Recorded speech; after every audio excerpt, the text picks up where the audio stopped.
最近你可能常常听到一个词少子化，但今天我想邀请你换一个角度来看这个问题。少子化真的只是年轻人不想生吗？还是其实我们正活在一个让人很难安心生小孩的时代？从全球来看，世界人口仍在成长，但成长速度正在放慢。而在许多先进社会，包含台湾，出生率早已低于维持人口结构的水准，孩子变少，长者变多，撑起整个社会运作的人却越来越少。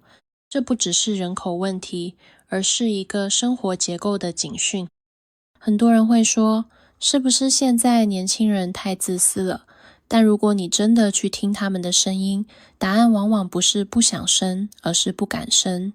不敢的理由非常现实，房价、租金、托婴费、幼儿园教育支出、医疗费，再加上工作不稳定、加班文化、收入成长追不上生活成本。在台湾，多数家庭心里其实很清楚，养一个孩子不只是爱，还需要长期撑得住的条件。从健康角度来看，这样的生活其实就是一种慢性压力、暴露环境、财务不确定，会影响睡眠、情绪、决策能力，也会让人对未来做出更保守的选择。生育从来不是一个冲动，而是一个风险评估的结果。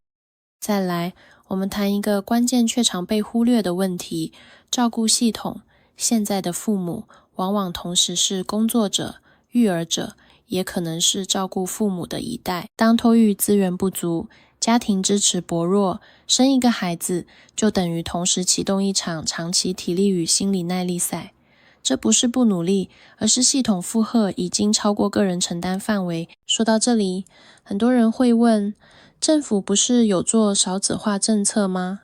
确实，近年来各种补助计划陆续推行，但最近也有一个事件引起不少讨论，少子化办公室被外界质疑是否有在运行。今天不评论对错，但这件事反映了一个很重要的社会感受，那就是年轻世代在意的不只是政策，而是政策是不是用在真正需要的地方。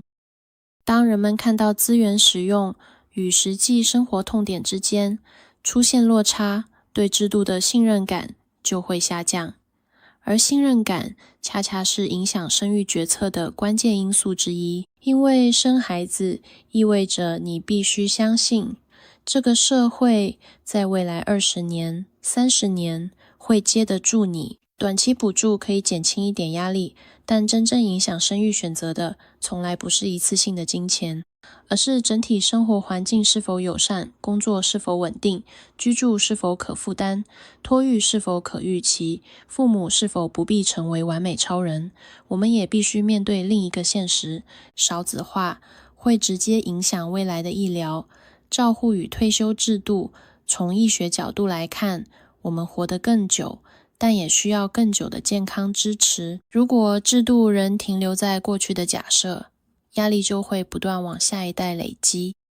还有一个年轻世代很少明说的顾虑，对未来世界的不安、气候、环境、资源、整体生活品质，这些都会让人反思，我真的准备好带一个孩子来承担这一切吗？这不是逃避，而是一种高度责任感。